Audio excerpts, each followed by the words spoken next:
Hey everybody, it's Dan with Trapping the Ozarks, and today I wanted to cover a couple different topics. So it's a rainy, grungy, cold day here in the Ozarks. It's not trapping season yet. So what did I do all day? Well, I actually put up some fur. I thawed out some raccoons from last season, and then I basically put them up today, or at least some of them, not near what I have, but I had about 30 or 40 coons from last season that I didn't do anything with because the prices were just so low. So I'm not sure what I'm going to do with them this year. Maybe I'm going to sell them, depends on the prices. Maybe I'm going to make them to a blanket. Last year I made 11 coyotes into a blanket and I loved it. I didn't actually make it. I sent it off to USA Fox and Fur. And they did it. They did a really good job. The manufacturing of the blanket was spectacular. I don't know if you guys have used them before, but they did a really good job. I didn't think they were too bad on price either, but they were slow. Took 12 months to get it back. Man, that's a long time to wait for a blanket, but I don't know. Maybe that's just the way it is, or maybe there's other places that do a really good job and are a lot quicker. I don't know. Let me know if you know of some place to go. So I put up some coons today, and the one thing that I really noticed and learned is I absolutely love having a washing machine in my fur shed. Wash those coons after they thawed out. They came out so nice. Now I've always kind of washed coons before, kind of the old hillbilly, old-fashioned kind of way of in a bucket in the yard. No comparison between a washer and that.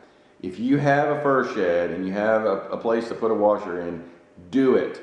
I never really had a place before until now, and I so regret not doing that in the past or having that place. Get on Craigslist, get on Facebook Marketplace, get yourself a washer. I found a 5-year-old front loader, got a really good price on it. It does a really good job. Just rinse cycle, spin cycle. Man, they came out so good. It's such a better product. Do it, do it, do it, do it. You're not going to regret it. So that's what I did. Put up some today. I'm going to put up some tomorrow. Try to get all my coons put up before the season starts to make some room in my freezer and stuff like that. Second thing I want to talk about today is dogs. Domesticated dogs, trapline dogs, and wild dogs. Coyotes, fox, things like that. I would love to have a trapline dog.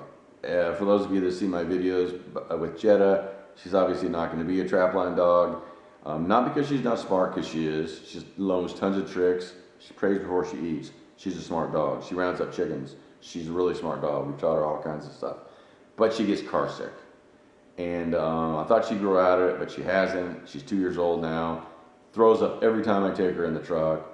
Take her in the UTV, she gets sick in there too. She's not going to be a trapline dog apparently. But she's really good at helping me find scat, helping me find scent posts. And she's also really good at just letting me learn how she moves around as compared to coyotes and other things. For example, here she is digging in the yard.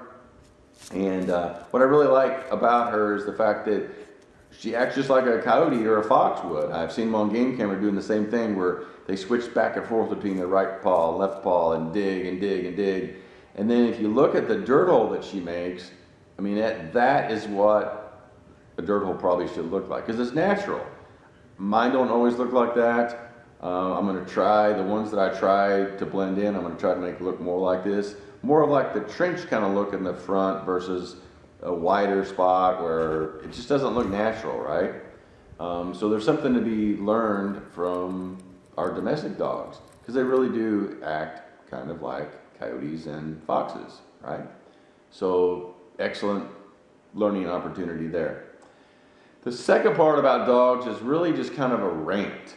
And the rant basically is, last year I caught a dog, if you guys remember, it was kind of a pit bull, and I ended up releasing it, and I was a little worried about releasing it because I was by myself. It's a big dog, strong dog, but it turned out to be a big baby and was rubbing its belly and whatever. That farm owner told me the other day that that dog has been shot, and I guess it was running some calves or something and the farmer shot it. That's not my rant. My rant is that apparently that dog belonged to some hillbilly meth people, and they obviously just let their dog run all over hell and creation. When I caught it last year, it had no tag, it had no collar, it was just running around. It was about 2 miles from where it lived, and that really irritates me when people don't take care of their dogs, because then trappers catch them, It's a problem for the dogs, a problem for the trapper, and then in this case, the dog ended up getting shot. Really irritates me. Now, I recognize that the hillbilly meth people are not going to be structured enough and have discipline in their life enough to even take care of themselves, not going to take care of their dog. So give your dog up. Give it to someone else. Take it to a no-kill shelter. Do something else with it. I really hate it when people just chain their dog to a tree in the backyard or let the dog run wild. If you're not responsible to take care of your dog, don't have a dog. The dog needs structure, the dog needs discipline, the dog needs caring, the dog needs love. If you can't do it, don't have a dog. It's not so simple. It's not so complicated. It's pretty simple. Don't have a dog. Can't take care of your dog. That's my rant. I'm a dog guy. I love dogs. Just irritates me. And I'm quite sad that that dog got shot. I think it was probably a pretty good dog because it was super friendly. And if somebody had really taken care of it, it probably would have been a good dog for somebody. So people, please take care of your dogs.